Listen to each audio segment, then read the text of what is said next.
మిత్రులందరికీ పేరు పేరున వందనం. ఇక్కడ వారు సోని గారు విషయాలు చెప్పిన తర్వాత మిగతా పెద్దలు స్పందించిన తర్వాత మాట్లాడటానికి పెద్ద వివరంగా మాట్లాడవలసిన అవసరం కూడా కనబడటం లేదు.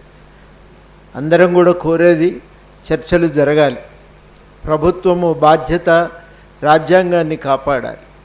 రాజకీయ అవి ఏమైనా వాటి పట్ల ప్రభుత్వానికి ఎంత విమర్శ ఉన్నా వాటిని రాజ్యాంగ పరిధిలో నిలబడి మాత్రమే వాటి పట్ల వ్యవహరించాల్సిన బాధ్యత ప్రభుత్వానికి.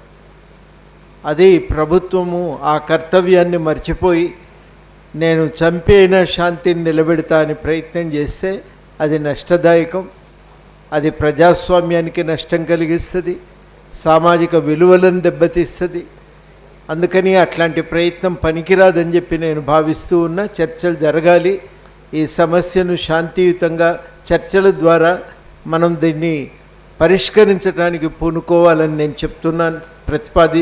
పెట్టిన ప్రతిపాదనను అంగీకరిస్తున్నా. చాలా కీలకం ఏంటంటే హింస అనేది ప్రజాస్వామిక వాతావరణాన్ని దెబ్బతీస్తుంది. మనుషులు తమ ఆకాంక్షల్ని వ్యక్తీకరించడానికి ఉండే అవకాశాలను దెబ్బతీస్తుంది. ప్రత్యేకించి బలహీన వర్గాలు, మహిళలు, వృద్ధులు వీళ్ళందరూ కూడా రాజకీయాల నుంచి దూరమైపోతారు. చాలా కొద్ది మందికి సంబంధించిన కార్యకలాపంగానే అది మిగిలిపోతాయి రాజకీయాలు అనేవి. అట్లాంటి పరిస్థితి పోవాలి కాబట్టి మావోయిస్టులు కూడా చర్చకు సానుకూలంగా వాళ్ళు కూడా కదిలి రావాల్సిన అవసరం ఉంది. శాశ్వతమైనటువంటి శాంతిని నెలకొల్పే విధంగా ఒక ప్రయత్నం జరగాలి. ఏ పార్టీ కూడా తన లక్ష్యాన్ని వదులుకోమని చెప్పే అధికారం మనకు లేదు.